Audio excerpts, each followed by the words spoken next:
Selamat pagi anak-anak Miss, apa kabar? Miss harap kalian di rumah dalam keadaan sehat dan baik-baik saja ya nak. Nah, video minggu lalu sudah Miss ajarkan mengenai pertemuan pertama di bab ketiga, yaitu gas mulia dan halogen. Maka ini kita masuk di pertemuan kedua, yaitu tentang alkali dan alkali tanah. Nah, Miss harap selama Miss menjelaskan, anak-anak Miss sudah menyediakan buku catatan dan buku latihannya, serta alat tulis, dan fokuslah selama Miss menjelaskan. Oke. Alkali dan alkali tanah, apa sebenarnya itu alkali? Kita masuk ya. Alkali merupakan unsur yang terdapat di golongan 1A. Ya, dia bentuknya adalah logam. Tidak semua unsur di golongan 1A termasuk alkali. Apa yang tidak termasuk, Miss? Yang tidak termasuk logam alkali adalah hidrogen. Kenapa dia tidak termasuk? Karena hidrogen sifatnya non-logam. Wujudnya adalah gas, bukan padat. Jadi, logam alkali adalah unsur yang terdapat di golongan 1A kecuali hidrogen. Itulah pengertian alkali.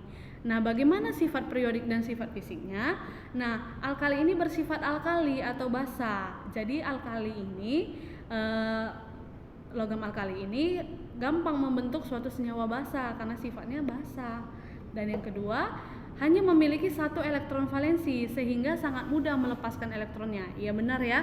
Kalaulah kita konfigurasikan unsur-unsur di golongan 1A, itu selalu elektron valensi atau elektron terluarnya adalah satu jumlahnya. Makanya dia mudah melepaskan elektron. Yang ketiga, berwujud padat pada suhu ruangan. Kenapa dia berwujud padat pada suhu ruangan?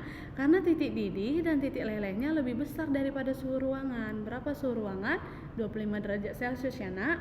Oke, itulah untuk sifat periodik dan sifat fisik logam alkali. Nah, selanjutnya kita masuk ke sifat periodik logam alkali berdasarkan keperiodikan unsur. Nah, logam alkali tadi kan hanya punya satu elektron valensi, jadi dia sangat gampang melepaskan elektronnya. Hal ini terlihat dari unsur alkali dalam sistem periodik dari atas ke bawah. Jari-jari atomnya semakin besar dan energi ionisasinya semakin kecil. Oleh karena itu, logam alkali digolongkan ke dalam pereduksi atau reduktor kuat. Nah, adapun potensial reduksinya bisa kita lihat memiliki harga yang besar, tapi nilainya itu negatif ya nak. Artinya logam alkali ini susah mengalami reduksi. Sebaliknya, dia gampang mengalami oksidasi. Itulah untuk sifat periodik atau keperiodikan logam alkali. Selanjutnya kita masuk ke data ini bisa dilihat ya nak di buku paket halaman 71. Nah, kita masuk ke sifat kimia. Sifat kimia biasa berhubungan dengan reaksi. Nah, sifat kimia logam alkali adalah unsur yang sangat reaktif dan mudah membentuk ion positif. Kenapa tadi? Karena elektron valensinya 1. Oke, kita masuk ke reaksi. Nah, ada beberapa reaksi umum logam alkali dengan senyawa lain. Ini salah satunya adalah reaksi dengan hidrogen. Dicontohkan di dalam slide Miss ini, kita anggap logam alkalinya adalah natrium. Natrium kalau direaksikan dengan hidrogen menghasilkan natrium hidrida.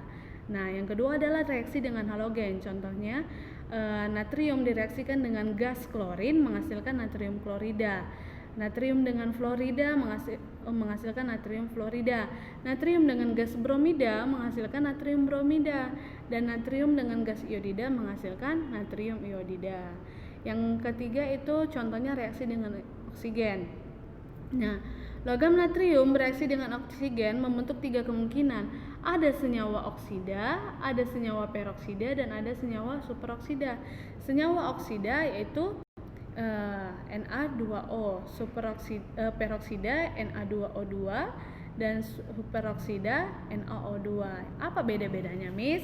Nah, udah Miss singgung di kelas 11 juga, di kelas 10 ya kan? Nah, bedanya apa? Senyawa oksida, peroksida, dan superoksida ini memiliki biloks yang berbeda-beda ya. Jadi biloksnya beda-beda. Kalau misalnya di oksida, biloksnya berapa yuk? Biloksnya adalah 1. Kalau superoksida, peroksida, nah, coba lagi dilihat di buku catatan sebelumnya ya. Oke, selanjutnya kita masuk ke alkali tanah. Nah, Kalau tadi alkali di golongan 1A, maka logam alkali tanah terdapat di golongan 2A. Nah, golongan 2A apa aja nak? Berilium, magnesium, kalsium, strontium, barium, dan radium ya. Nah, sifat periodik dan fisiknya sama, bersifat alkali atau basa. Namun, alkali tanah kebasahannya lebih lemah daripada alkali. Nah, memiliki jari-jari atom yang besar dan harga energi ionisasi yang kecil. Sama kan? Berwujud pada suhu ruangan. Iya, benar ya, karena titik didih dan titik lelehnya lebih besar dari 25 derajat Celcius atau suhu ruangan. Nah, sifat kimianya apa? Sifat kimianya nih secara umum ya. Untuk M ini ibaratkan adalah metal atau logam alkali tanah. Nah, kalau logam alkali tanah direaksikan dengan oksigen menghasilkan apa? Alkali tanah, oksigen. Contohnya, magnesium direaksikan dengan oksigen menghasilkan magnesium oksida. Magnesium ini ada keterangannya nak, reaksi selain Be dan Mg tak perlu pemanasan. Oh, berarti hanya Be dan Mg yang langsung bereaksi secara langsung dengan O2, sementara untuk Ca, Sr, Ba dan Ra membutuhkan pemanasan untuk bisa membentuk alkali oksida, alkali tanah oksida, membutuhkan pemanasan. Nah, selanjutnya dengan reaksi yang kedua, Ba mudah, Sr dengan tekanan tinggi, Be, Mg dan Ca tidak terjadi. Nah, ada syarat untuk mereaksikan logam alkali tanahnya. Yang ketiga adalah magnesium, contohnya dengan gas klorin. Gas klorin menghasilkan magnesium klorida. Selanjutnya magnesium dengan sulfur tidak bereaksi. Nah, selanjutnya magnesium dengan air menghasilkan magnesium hidroksida dan menghasilkan gas hidrogen. Kecuali Be tidak dapat dilakukan ya reaksinya, tapi Mg bisa dengan catatan ada panas yang diberikan. Yang ketiga contohnya magnesium dengan gas nitrogen menghasilkan magnesium nitrida. Nah, reaksi berlangsung pada suhu tinggi. Be tidak berlangsung. Nah, berarti reaksinya dilangsungkan pada suhu atau panas yang tinggi. Sementara selain Be semuanya bisa, Be tidak bisa ya. Oke, kalaulah seandainya magnesium dengan ion hidrogen. Magnesium dengan hidrogen menghasilkan magnesium dengan muatan ya. Berarti dia tidak bermuatan menjadi muatan. Berarti reaksi oksidasi ini kan menghasilkan gas H2, reaksinya cepat berlangsung. Dan yang terakhir adalah magnesium dengan gas hidrogen menghasilkan magnesium hidrida ya. Be dan Mg tidak dapat berlangsung. Contoh, berarti Be dan Mg tidak dapat berlangsung. Nah, selain Be dan Mg bisa berarti Ca, Sr, Ba dan Ra. Contohnya adalah kalsium ya. Kalau kalsium direaksikan dengan hidrogen menghasilkan kalsium hidrida. Itulah ya untuk sifat kimia logam alkali tanah. Nah, sampai sini dulu pelajaran kita pada hari ini. Untuk reaksi lebih lengkap ini adalah ringkas kan.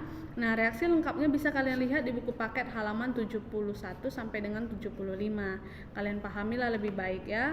Kalian pahami sampai halaman 79. Nah, pahamilah materinya dengan baik, karena nanti untuk soal-soal semester kebanyakan ambil dari kimia unsur. Oke? Tetap semangat dan jaga kesehatan. Sampai jumpa di video kita selanjutnya. Video kita terakhir adalah video minggu depan. Selanjutnya kita akan mengadakan ujian bulanan. Jadi selama ini yang sudah dipelajari dipahamilah baik-baik ya, supaya nanti dapat nilainya yang bagus. Oke? Dan catatan harus dicatat dengan rapi ya nak, dicatat dengan bagus, dilengkapi semua catatannya, karena nanti kemungkinan akan kumpulkan untuk sebagai bahan tambahan nilai untuk ujian semesternya nanti. Oke, tetap semangat dan jaga kesehatan. Sampai jumpa di video-video selanjutnya. Selamat pagi.